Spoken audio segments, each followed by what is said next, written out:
Good evening. My name is Ben Helfand. I'm the co-author of Our Happy Divorce, How Ending Our Marriage Brought Us Closer Together. I do have an update from Nikki, my ex-wife and the other co-author, and she hasn't been with us for a long time.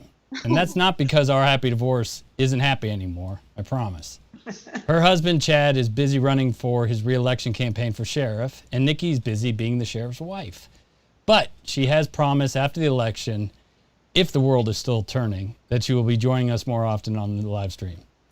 Nikki might not be here, but as always, I'm joined by my co-hosts, Susan Guthrie and Kate Anthony. Susan Guthrie is the founder of Divorce in a Better Way and host of Divorce and Beyond podcast. Susan is a top law attorney, mediator with over 30 years of experience. And Kate Anthony is a divorce coach and a rock star. She helps women navigate the tough decision of should I stay or should I go? She's also the host of the award-winning podcast, the Divorce Survival Guide podcast. So please welcome Kate and Susan. Hi, everybody. Oh.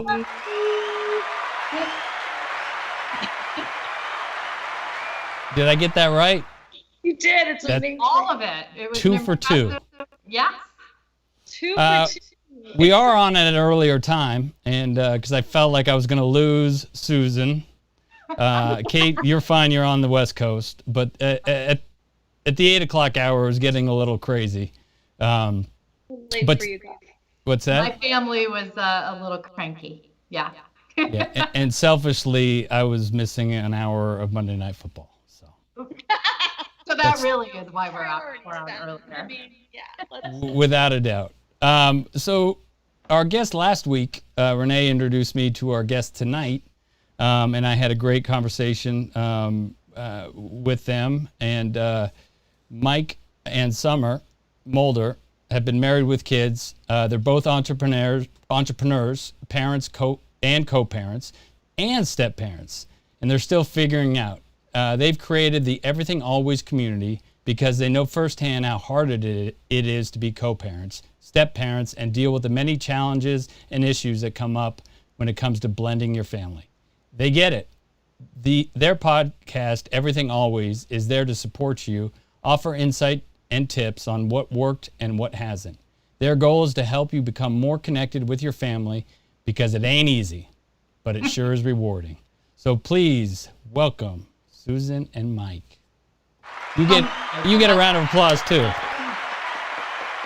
Oh, we get the big applause too. All right. Everybody raise the roof. Welcome, guys. Thank you for joining us. Thanks Thank for you. having us. So in the intro, I told a little something about your story, and I probably fell drastically short of giving it the proper introduction. So in your own words, tell us a little bit about your story. It's a pretty good story. It's a pretty good story. As we so Summer and I were both, and I have two. She has two. Are we cutting out? No, you're okay. Are you gonna hear us okay? We're getting a little bit of a delay here, but yeah, 2 and 2. So we've got a pretty interesting bunch.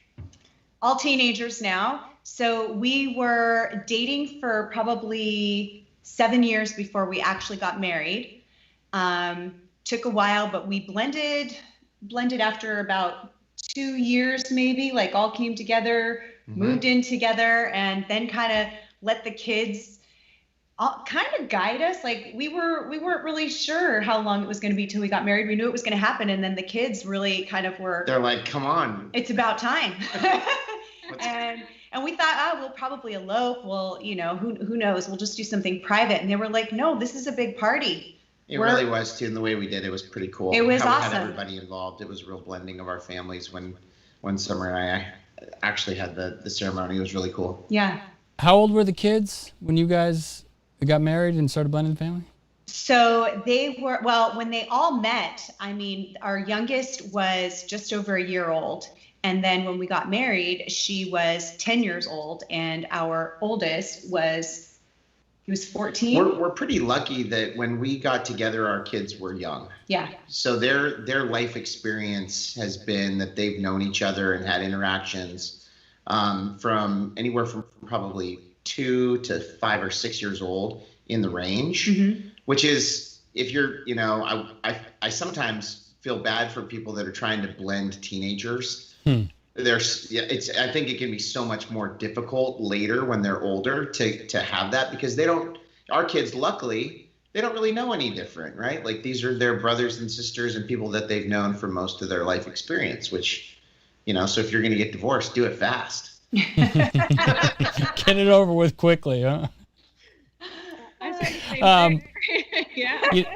You know, one of the things that I love about this live stream is we have, you know, one of the best divorce attorneys, mediators now, and one of the best divorce coaches. But they all have a personal experience around divorce, and co-parenting is obviously part of that. And it obviously means different things to different people. It comes in different shapes and sizes. So I sort of want to go around the horn here and talk about what it means to you, what the definition is. And of course, we'll start with our guests, Susan and Mike. Summer and Mike. I told you I was going to do that, and it's not the first, and it's not going to be the last. I mean, the dyslexia kicks in. Summer and Mike. Bigger than Susan. I would want to call me Summer. Yes. So what the experience of blending our family is that? Or what co-parenting means to you, or you know, how you go about it, how you handle it, what it looks like in your guys' life. So a big thing for us is really thinking about the kids and their experience. For both of us, actually, our parents were never divorced. They're both still married. So we didn't grow up with divorced parents. And so it's a bit different. Like, for me, I'm always like, every kid should get to have the experience I did, with amazing parents that are still so tight and just did this amazing job. And I feel it breaks my heart when I see kids going through divorce with their parents, not just because of the divorce, but because of the emotions that the parents put on their children, and the stress and the leveraging and you should be on my side. No, I'm the better parent. No, I'm more fun. No, and, you know, bad mouthing other parents. And we've seen that because, you know, today there's a lot more divorced parents. I mean, when I was growing up, not many of my friends had divorced parents. And now most of our kids' friends, their parents are divorced. Interesting. Statistically, I think it's becoming more, I wouldn't say conventional, but what's the statistic now? More than 50% of marriages will fail within the first 7 years. Yeah. And second marriages, I think, are even higher. So, you know. 67%. Yeah. Yeah.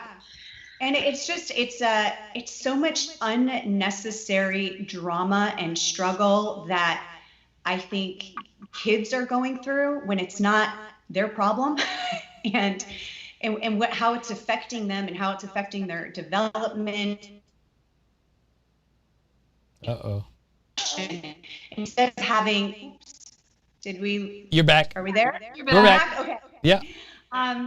You know, Ben, why you and Nikki are so inspiring is that it is about, you know, the kids and their emotion, and putting your son first, and really not getting all your stuff like mixed up in there. It's just really inspiring because you've avoided so much. It's really traumatic. I mean, you see what kids go through when their parents are fighting. It's a very insecure feeling. And instead of being divorced for the better, and like, now we're going to be great parents, we just didn't make it good together, it's like more stress. And that's kind of what made us passionate about what we were doing. It's really what led us in, I think, to starting the Everything Always podcast, right? And I'm like we always say, we're kind of in the middle of it. We didn't do things right. I'll speak for me. Summer pretty much does everything right, but you know, good answer. That second one's gonna work. All right, see, I'm learning. It's getting But for me, right, you know, in terms of how it all led and how I ended up being divorced and how things were handled afterwards, there's no guidebook. There's nothing really saying like, hey, here's the things that you should do. You're kind of just forced into this situation, and next thing you know, you're having to make decisions. And I can tell you from my perspective, I made a ton of bad decisions. I could have totally done things a different way. Like, you know, and with that information, we talk about the fact that we're not experts. We don't have the perfect answers. All we can do is share from our experience and try to help people potentially not step on the same landmines that we've stepped on. And as we're going through this whole process, we're still learning and still deciding to make changes or to make adjustments in terms of how our relationships and dynamics and all of the things happen. So, you know, I think this is as much for us as it is for anyone else. Yeah. We're doing it for us. Hey, you can't, someone once told me you can't keep what you don't give away, right? Kate, what does it mean to you to be a co-parent? Well, I mean, so I guess, you know, we're having these sort of multi-layered conversations about co-parenting, really, right? Because you guys are co-parenting a blended family, right? And I am co-parenting with my ex-husband. And, you know, talk about landmines. But we do it really well. I mean, that was like, honestly, probably, it's probably the best thing that we do. And we do it best in separate houses. We do not co-parent well together under the same roof. We have really different parenting styles and we trigger each other. But we also respect each other greatly. And so for me, it's, you know, communication and, you know, mutual respect. And we've learned to keep keep concerns in I language. You know, we've just drawn upon our many years of work in, you know, our programs and our, you know, therapies and, you know, all the things that we've all been in for a long time to create a mutually respectful relationship that just essentially is all in service of our child. He is at the center of every decision that we make. And, you know, we never put him in the middle. And that was our agreement, you know, I've been divorced for, oh my God, forever. We split up in 2009, the end of 2009. So we've been apart for a really long time. And the very first thing that our mediator said to us when we walked into our very first mediation session was, he said, "Do you guys want to put your son at the center or in the middle of this process?" And we were like, I mean, at the center? Like, there's kind of only one answer. And he was like, great. And he made us write down a vision of that so that we were kind of bound to that. We were really held to it. And every single time anything got hard, he made us refer back to that vision of what we wanted to create for our son. And I got to tell you, it was the most powerful thing, and it lasted and it stayed with us. And it's kind of the basis for so much of the work that I do now. So that's what it is for me. Awesome. Susan. Yes. Well, and I'm in that different role of being, in our paradigm, the only step parent in the group. I married, my ex-husband and I did not have children. And then I married into 5-year-old. Well, I met my current husband when his triplets were 5 years old. And I'm the only new parent in the group still to this day. And it was a learning experience. You know, I was a divorce attorney, but I was a high conflict litigator who knew about taking people to court and battling things out for my client and how to do things and approach things from that perspective. And I didn't have my own children to have seen the effect on. And then I got involved, not in the actual divorce. I never had anything to, I was like, no, I don't want to handle Conflict.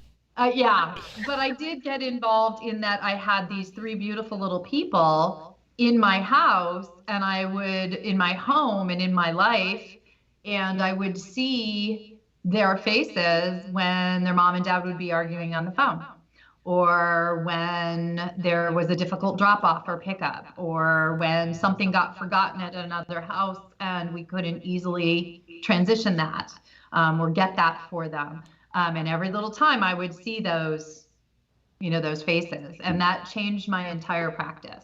It changed, it changed what I did as a profession. It changed my personal life, but it was also a very interesting space to be in, because I had a lot of opinions, and I felt like, this was my home as well. Their dad had moved in. We actually have a similar story to Summer and Mike, in that we dated for 7 years before we got married, because we were kind of letting the kids sort of not drive that bus, but we were waiting until things settled into a place where it felt appropriate. And then when we finally did, they're like, well, finally, but we were living together, and it was really, it took a long time. I will say it took a long time to figure out that tightrope of being the stepmom, not the mom, being a partner to my husband, but not stepping on their mom's toes. They have a mom, and and I wanted to always be respectful of that. But it's tough, because you're there as a unit with your husband, so you're part of that unit. So it did take a long time, and for me, it was a struggle. I needed to cut down on my opinions. What I think, and what I found out, here's my favorite tip out of all of this. I found the benevolent aunt relationship to be by far the best one. I turned into I have a niece and nephew who I love more than anything, and I am their like fairy godmother aunt. I turned into that, I want to be there for the kids. I love them dearly. They're fabulous kids, and I want them to know I'm always here and they can always come to me, but I'm not one of their parents. I'm their supportive, benevolent aunt, stepmother with my magic wand if I can help, but That's awesome. So, that's a great way of putting it. Yeah. For the co-parenting, and I know that Nadia and Chad, the step parents, struggle with it too, and Nadia and I have had discussions about it, and pretty much the advice is, at least for me, is, just be the good parent. Don't drop the hammer. And life will be easier. But one thing that in our world, as I'll use Susan's words, that the unicorn land, of our happy divorce, but it's not always like that. And Summer, we had a discussion that sometimes the relationship with the ex is rocky, or high conflict, but you still can achieve peace within the home, is what you said, I think. And what tips do you have to do that for people? I think you have to remember that you can't control what's going on outside of your home. You can only control your feelings, which even that we all know is very hard to do. But you're in control of that. You're in control of what time you're going to have dinner at your house, and what time you're going to do bedtime, and what time, you're all going to do this as a family, whatever it is. Whatever's going on in your home, you have more control over that. And that alone helps to create so much more peace, because when you spend the time worrying about what's going on outside and what happened at the other house, or what are they saying about me, what's, all of those things just causes more anxiety, and you actually miss out on that quality good time with your family. And we're so big on boundaries. I mean, we are so huge on boundaries. And what is it that you're going to engage with when it comes to the other parent? Did they say something that totally got you upset? Is it necessary to even respond to it? We're kind of like, just keep it to the business of the kids. And this is, of course, in a high conflict situation, and which tends to be common, We've also found that ego is such a giant driver in terms of the things that you do. And if you can try to practice to have a mindset of putting the kids first and letting your ego be second, it will help you make smart decisions. Mm-hmm. Because so often it's like it's such a strong driver, and you don't even know that it's happening, right? Like, you really have to try to get in tune to it. Go like, do I really need to do this now? Does this conversation with this person need to happen while the kids can hear? Do I need to have my attitude be negative when I just got off the phone to do scheduling or whatever the things are, right? Like, put that stuff second and let your ego be second to the good of your kids. And I feel like a lot of people, if they just had that one little thing, they would make better decisions. Kate, I know you're big on the clean up your own side of the street and keep your own shit clean. You know, is that the boundary where how you can keep the peace at your own home, or and still, unfortunately have a high conflict? Or what tips can you give to people who want to maintain peace and harmony and love in their house and not bring it from the outside in? Well, I mean, I think that's right. I think the ego piece is really huge. But of course, when you're dealing with a high conflict case, you're dealing usually with an overblown ego, right? So, like, if you're in sort of the face of that, if you can, give up the need to be right about it all, which is an ego-driven kind of thing, and just sort of like hands off, and just like you said, like Summer said, like, we don't have control over this. Like, I don't have control over how someone else is going to be responding out of ego. And the only thing I control is myself. So keep my side of the street squeaky clean. And what does that mean? Does that mean just saying, okay, and having boundaries that, like, I'm sorry, you can't talk to me that way, but I'm happy to have a conversation about this when you're, when you're in a better place, whatever it is. But yes, I mean, I think boundaries, and, that old adage that we love so much, like, would you rather be right or would you rather be happy? And sometimes in these, certainly in high conflict cases, let them win. Let them have it. Our friend Lindsay Ellison, her book, Magic Words, How to Get What You Want from a Narcissist. Lindsay's book is great because it's really about, like, feed the ego. Go ahead, feed it, right?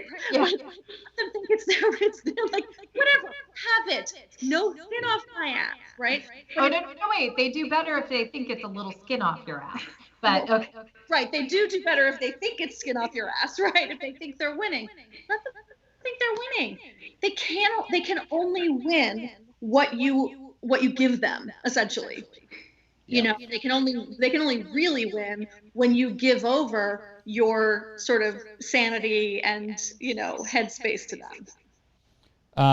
So I'm gonna have a little conversation with Mike now, because, like I said, I think it's one of the first guys that we've had on this stream, and I'm so grateful. Because look, so excited. When they talk about ego, right? When they're talking about how ego's the dagger, it's usually about men, right? I think because of the way we're conditioned or the way we're raised to suck it up, and it manifests itself other ways. What tips can you give to guys out there that you were able to overcome that ego and maybe swallow it a little bit, or put it to the side and put on your big boy pants? Don't try to fix everything. Sometimes just sit back and be like, okay, I know that this is hard and I don't have to fix it. Because I know for me, that was one of the hardest things to learn, was, okay, something's going on, Summer's going through this. I want to make it better. I want to fix it. I want to step in. I'm going to take charge in terms of that. But sometimes you just and empathetic, understanding, and understand that you just have to let it flow, and don't make it your thing to carry all the time. Not to say that you can't do it occasionally, but hey, no progress, not perfection, right? I mean, I think that's true. In terms of the topic, right? I have some really close guy friends that are like, your podcast is so weird. Like, why do you want to get on there and talk about all this stuff? And I'm like, well, wait till you get divorced, and then you're going to want to have somebody it'll be a more relevant conversation for you to figure out how you can do the best things for your kids. And, for the guys that I'm talking about, wait till you get divorced, like it's inevitable. it's coming. Yeah. You'll know when you get there. I'm just kidding. That's sort of, right? Not a question of if, question of when. Yeah. I was going to say, kind of like piggybacking on both of what Kate and you said, is just really, if you think about the outcome that you want to achieve, it becomes less important to be right. Because yeah, we all have that ego, like, it feels good to be right. But if you're really just like, what's the outcome that I want? And it's that I want my kid to be happy. I want them to be able to do this thing, whatever it is that you have to then compromise so that happens. Or if it means saying you're right, because guess what, that creates a peaceful evening for you, because now you're not going to be fighting with that person. Just kind of let them have it, because at the end of the day, is it really going to matter? Because most often than not, the things that, you know, we've seen or we've experienced in terms of the types of arguments and things to get upset about are so unimportant. I mean, in the big picture, they're so unimportant, and it's all ego. So it's like, take a pause and go. You can't make somebody feel a certain way. No, you can't. Right? No, So I've tried. It doesn't work. Yeah, it doesn't work. No matter how convincing, No. how clean your argument is. That's right. Right? It doesn't work like that. How many times you make it. That's Yeah, right. That's so- right. One of the things that I tell the story, and Susan and Kate are probably sick of hearing it, but when Nikki started dating Chad, and we had known Chad, you know, he'd sort of been acquaintances of ours while we were married, and they started dating, and I was coaching our son's little league, and he was like 6 years old. And after the game, you know, the kids run out of the dugout and see their parents, and you know, I was getting Asher's stuff together in the dugout, and Asher ran over. This was the first time that Nikki had brought Chad around. And I remember it was the longest walk in my life, walking from the dugout over to where Nikki and Chad and Asher were. And I remember just sitting to myself thinking, this isn't about you, Ben. Like having a full-on conversation in my head like it was yesterday. This isn't about you. This isn't about, you know, this is about your son. You know, he wasn't, like you said, it wasn't his decision. It wasn't his choice. And so I walk over there, and the first thing I do was give Nikki a hug, and then I give Chad a hug. And I didn't want to. I didn't want to come, you know, but it was just like the only way that I could do it and put a smile on my face. And it probably was the most awkward smile, the most like ridiculously forced, but it happened, right? And it just was to make Asher feel like it was okay. Like, And Asher didn't know. He's too young to be like, oh, no, he ran right over to Chad and gave him a hug and gave Nikki a hug. And so like, what was I going to do? Go over there and, you know, pout? You know, and so, look, I didn't want to do it. It didn't feel good. You know, it was like a dagger in my heart. But at the same time, this was what it was about. And that was sort of the precedent and the foundation that we went forward. And it probably wasn't easy for Nikki when Nadia was around for the first couple of times to see Asher run over. But again, like everybody said, it's not about us anymore. You know, once we, you know, gave birth and to that boy, it wasn't about us anymore. You know, you guys obviously, everybody has questions about co-parenting or blending the family. Summer and Mike, what are some of the most common questions you get about co-parenting or the blended family, your life? I think I think the two big questions are, do your kids get along? Yeah. Because they'll see them getting along and assume, oh, you guys are just so lucky they just all got along. That's going to happen for us too. Because we'll get questions from people that are going through, you know, now going through that. And we're like, no, they do not always get along. And there's been times where we're just like, what are we doing? This isn't fair, because our boys were not getting along. And then time happens, and then they are. Oh, just like real siblings.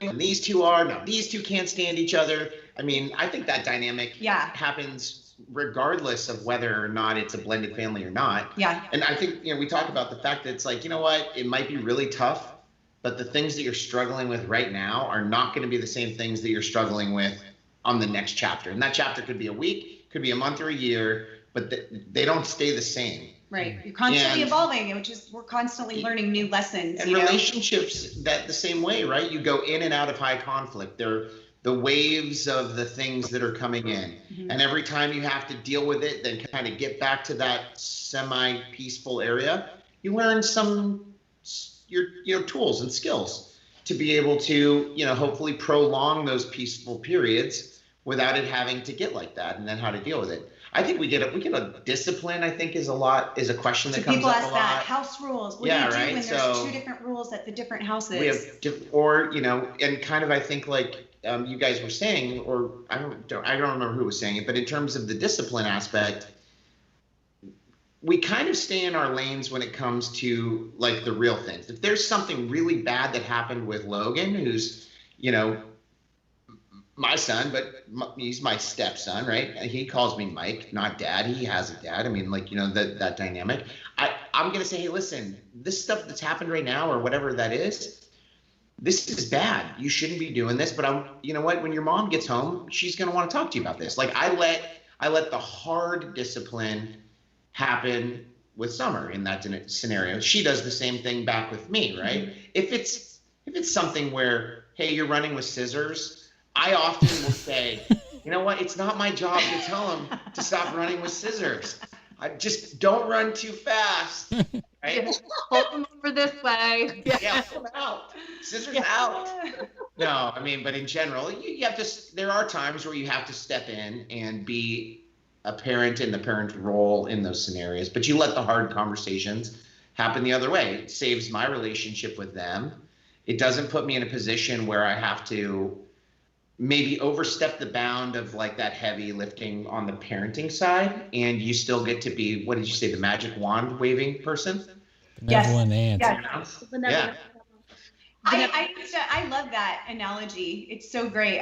I'll tell people sometimes I kind of look at myself as, this like a family member or a babysitter, like when you're going to babysit, it's like, okay, well, when your parents aren't around, these are the things you have to do. But really, like, we're here to kind of have fun and pass the time. It's kind of like, how do we make it more of like a peer type thing? Because they are looking at you like, who are you to tell me what I can and can't do? Like, you just came into my life. I've already got somebody to tell me that. And you end up strengthening your relationship because you aren't that, disciplinarian. I'd say, and that's especially prevalent when you're first getting together. If you've done a good job of creating a bond and gaining that trust and the respect, then it becomes easier to have and maybe it's an age thing too, because as they get older, it's not as much discipline of like, you're going to time out for doing whatever. It's more like, hey, let's have a conversation real quick about this stuff that's going on and how like this kind of isn't cool or this isn't right. And then if you've done the work to build the foundation, you can have more influence, I think, in terms of shaping and directing from a disciplinary aspect, right? Yeah. I think. One of the things about teenagers, right? I mean, Nikki and I wrote this book 2 years ago, or a year ago, I'm sorry. Well, we actually wrote it 3 years ago. It was released a year ago. But one of the biggest problems that we've had in our relationship and our co-parenting has actually been in the past couple of years with as Asher, our son, has become a teenager. Yeah. And one of the things, and I don't know if you could speak to this or Susan or Kate, when my parents divorced when I was a teenager, I quickly realized, and I was a bad kid, so I don't know if you have any, but I was a really bad kid. But I quickly realized that my parents didn't talk, and they didn't communicate. It was a high conflict divorce, and they didn't communicate about rules at one house, curfew, allowance, anything. So I sort of quickly realized that I could pit the two. Not pit them against each other, but I could get away with anything. What time's your mom lets you stay out? 1. Well, okay, we'll stay out till 2. Because they weren't parenting from, parent of the year. They were parenting from favorite parent. Do you have any of those? I mean, you guys both have teenagers, right? All teenagers They're all now. teenagers now. There's 4 of them. Yeah. Actually, we have an adult now. The oldest That's is an right. adult. He literally just turned 18, which is... Wow. What a weird transition to think that I'm old enough to have an 18-year-old kid. Yeah. It's crazy. I'm not that far away. I'm a year away. But so with the teenagers on the big ticket items, like you said, do you have those conversations with your ex, at least so there's some, or if not, how do you navigate those waters? I think there's conversations when certain things happen, but there's definitely a difference in rules or things. And then when something big happens, sometimes it's like, okay, we really need to be on the same page. And then it will kind of shift back into what it was before. And I think we have our house rules. Yeah. We have the rules that we do here.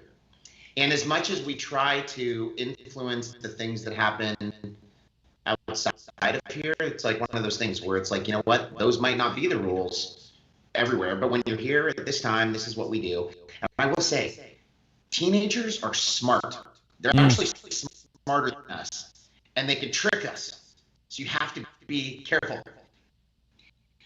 We'll say to kids, because sometimes we'll say, well, I can do this at, at my mom's house, I can do this at my dad's house, or whenever that comes up, we're kind of like, okay, but if you're at school, this teacher will have their set of rules in that classroom, and then your other teacher is going to have this set of rules in that classroom, and you've got to respect those. Just like when you go to a friend's house, one household might say, you've got to take your shoes off before you come into the house, and you'll respect that. Maybe another house, it doesn't matter. So we try to we've always tried to say there's going to be differences, but the house that you're in, this is what we want you to respect. Will they, like you said, try to, well, I actually want to stay at, mom's house this day because I know she's going to let me stay out later, or whatever it is, or I'm going to, there's definitely. They know how to work the system. Yeah, because you know what, but that's how children are built, right? They're all about manipulation.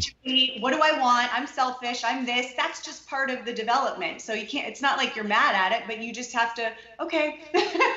Present company excluded, teenagers would make great lawyers. Yes. I mean, at least mine does. I mean, he will argue a point that is so stupid that he will argue until he's blue in the face. But it's like, you say they're tricky and they're kind of, it's like the they're like young Jedis. It's like the teenage mind tricks.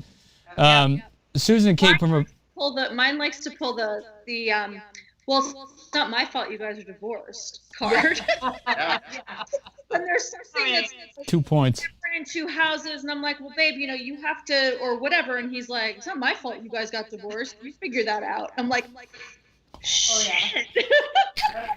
We've heard that. I didn't ask for a brother. I didn't ask for a. Oh man. Oh yeah. From Kate and Susan, in your professional, we talk about the communication part of it, and maybe when couples aren't communicating about rules or about same set of rules or same set of standards, what advice can you give, Kate? Well, I mean, I think that Summer and Mike said it really well, right? It's important that you set what is appropriate in your house, and those are your rules and those are your boundaries. And as much as possible, you want to be able to have consistency across households, because at the end of it, not just because you want your ex to do what you're doing, but because you want your poor kids to not be confused. Like sometimes my son will literally just be like, that daddy told me, like, I'll be like, dude, what are you doing? Why are you doing whatever? And he's like, but dad, that's how dad told me. And he yelled at me when I did it the other way. And I'm like, fuck, like, oh my God, that's so tragic, right? So it's not just that you want them to do it a certain way across the board, it's that you want consistency for them. So as much as you can communicate, the better.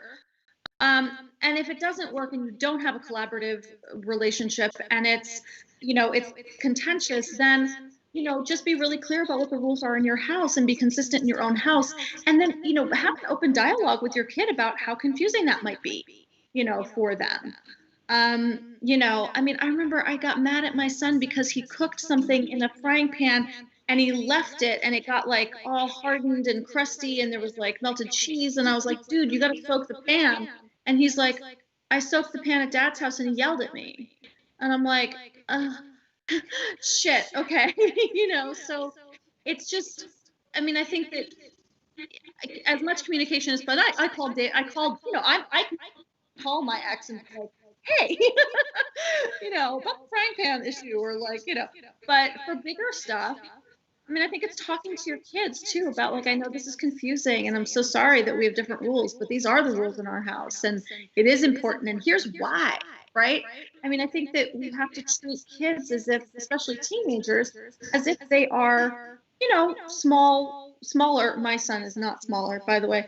But they're kind of mini getting their adults. So talk to them like that. Talk to them in an age appropriate way. So that they understand what you're talking about, like, the old days, it was just like, because I said so, that's why. Like, that doesn't work and it's not fair. It doesn't?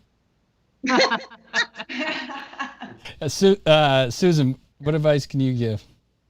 Well, I actually have to agree with everything that everyone said. The only thing I would point out is you have to be aware of drawing the line between continuing conflict or separating out and ending communication or limiting it, because, everybody thinks that, divorce is what causes problems for kids. It's absolutely not the divorce. It is the level of conflict between the parents. And if you cannot communicate with your ex without some level of conflict, you actually are better off, or your children are better off, if you, to a degree, parallel parent, or have consistency in your home. Kate just talked about consistency, and it would be fabulous if you can have that in two homes.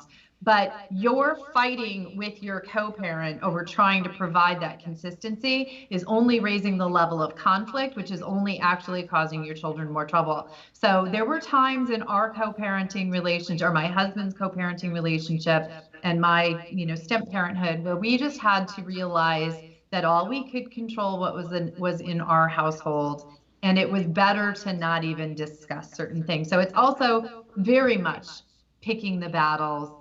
And is it really something that we have to make an issue of? And there will be some people in the world that it's just better to have that limited access. You got to biff them for the rest of, that relationship, because that's what's going to be best for the kids. And it really boils down to what's best for the kids. It was difficult for me. I argue with people for a living by definition. I get paid for people wanting my advice. And to be put into a situation where I technically was supposed to be the professional in the room who knew what everyone was supposed to do, I can't even begin to tell you how hard it was to shut myself up, because I'm one of those people, I'm not, the type A personality who, wanted to fix everything. That's what my job was. But, me raising a level of conflict, or their dad, sometimes you just have to really stay in your lane and do what you can in your household. Consistency in your own household, okay, scrubbing that pot here, or what, maybe let's come up with an even better way. Let's wipe it out while it's still relatively warm and the cheese comes off, or whatever it might be, right? Or dad's pots are really expensive and they can't be soaked. We went with the cheap pots. I'm not implying your pots are cheap, Kate, but I don't know what his problem was with soaking a pan. So, Right? Well, that was just, it's a new one, but that was just a knowledge drop by Susan Guthrie. So, one of the, we started this thing, I don't know, 7 months ago, and one of the reasons we started it was this conversation around COVID and co-parenting. It's sort of this foundation of this live stream, and just has continued and grown into something else. But as we see the spike across the country, and not looking good for this second, third, whatever continuous wave you want to call it. Mike and Summer, what are some of the things that you guys do, in between houses when you have these outbreak monkeys, going in between houses and homes to sort of keep the consistency of keeping your house safe?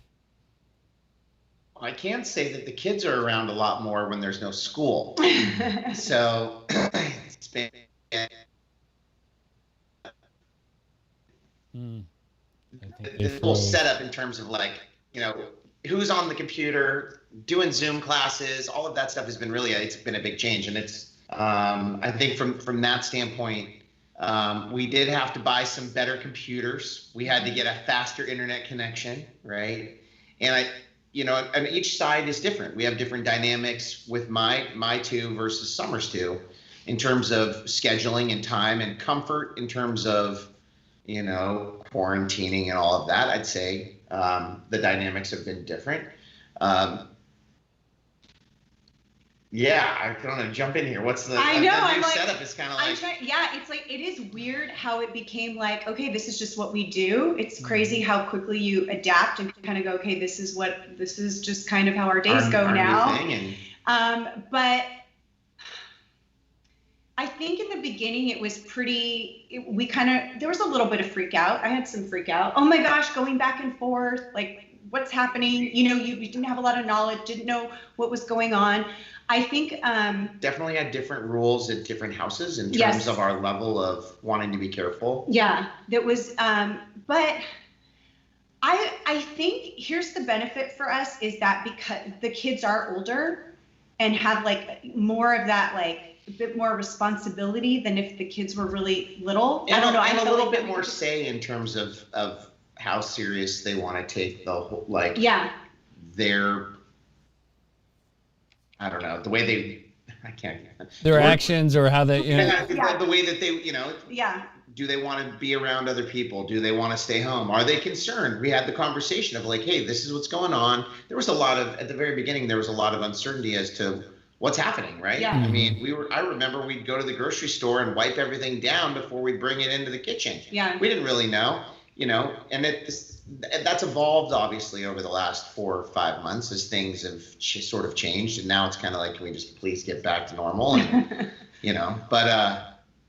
yeah, the dynamic in terms of different houses was probably the biggest thing that we dealt with in terms of, what were kind of the things we were doing in our house versus what they were doing somewhere else. Yeah. And then should we be concerned if, that, like, are they bringing? Well, there's also older, so there's, if there's older parents involved, grandparents involved, so there were concerns there. Right. So there were some times where it was like, like there's a lot. And I'd say in terms of that, so Summer and I usually are pretty careful about talking about our specific things. We talk a lot of times on our podcast, we talk in generalities of things that are happening. Yes, yes. So it's funny for us to go like, okay, well, yeah, I know. We don't do a lot of personal sharing in terms of the exact things, just because our kids listen to the show. Right. And right, I mean, it's one of those things. We don't. And out of respect for, other parents involved and all of that. Yeah. But I can tell you it is easier with older kids and having communication with them. Like even as they're older in terms of co-parenting when it comes to scheduling things, because they're very much now starting to make their own plans, or, I've got school at this time to this time, or I'm, I can do this, I'm doing this science project. Like you're not really having to be on top of everything. Yeah. So it's Summer, you and I talked, and I completely appreciate and respect that, the not wanting to throw anybody under the bus, and but it was just a conversation about the how you handle it, because I know Nikki and I have dealt with this thing for a long time, and I wish that I could say that our teenage it was easy with him, especially when you hear on this young lawyer, right? He hears on the news that 99.999% of all teenagers won't even carry it, or can't catch it, or whatever it is. So it's this conversation, but. Kate, I don't know, you look like you wanted to say something. Oh no, I mean, I think it's a really fascinating dynamic that comes up in my work a lot and in my personal life. And again, there's just like at a certain point, there's so little that I can control. In my ex's house, there's 2 other kids. He's remarried. They've got a son that they raised together, but he has a different biological mom, and then my ex's wife has a biological son of her own that she co-parents with her ex-husband. So it's like at the beginning of COVID, I was freaking the fuck out, because it's not just like what my ex and I decided to do in our house. Then it's like, well, what's my son's stepbrother's dad doing in his house, and he travels a lot for, like, it was like a whole thing, And in the beginning it was such a panic, and I was the one who was like, you guys, we all have to get on the same page because my mom's gonna die. Really, my mom's immunocompromised, she has cancer, it was serious, Right. But again, to your point about teenagers, my son was the one who was like, I can't see Nana this weekend because, there was this high risk situation over at Dad's, or, Dad, I don't want to go to a restaurant. I'm staying home because I want to be able to see Nana this week. Right. So he was able to be responsible. But in the beginning, I think I was really the one who was like, I need to manage and control what everybody's doing in all their houses, And then I think as we've all gotten a little bit more comfortable with the pandemic, not that any of us are comfortable, but, we just, it's like, okay, all right, there are certain ways that we have to be a little bit more lax. Like, we no longer wipe down our groceries, right? Like, we learned that we didn't have to do that, thank God. And my ex, I've eaten in one restaurant in 7 months, and that was like 2 days ago outside. Because I'm living in a fucking hotel, and, which does have with no actual benefit from that. So. no, right, and no fucking in the fucking hotel. Drop. So, but my ex is doing that a lot. He's been eating out for like ever since he's been able to in LA. And like, first I was like, but then it's just like, oh no, right. Mm-hmm. So it gets down to, fighting your battles, picking your battles, I guess. Totally. Well, I think we're coming up on that hour where I have to start paying Susan and Kate overtime, which is something I don't want to do. 'Cause especially Kate. Our usual hourly rate. Right. No, especially Susan, who's $1,500 an hour, $2,000, whatever she is. Not but for you, bad. Summer and Mike, I wanted to thank you guys for coming on, and the hosts of Everything Always podcast. I wanted to ask you quickly though, where's that name come from? I love it. It's actually, we were trying to think of it when we were starting our podcast, and we were with a friend. And we were just out to dinner, and this is like years ago, and we were talking about something that was kind of deep, and we were like, yeah, it's everything. And she goes, everything, always. And so we started saying that all the time, everything, always, just became this funny thing that we would always say. And we kept thinking, yeah, and then we were just like, I was like, what if the podcast is just everything, always? He's like, yeah. And it's broad enough. We can talk about anything we want. We can talk about everything, always. Yeah. We can talk about everything. Yeah. Always. And so, what can people expect, or where can they find it? What what do you guys really focus in? I mean, I guess everything, always, but with the. It's on all the platforms. You can find it where all the podcasts live. And we talk a lot about.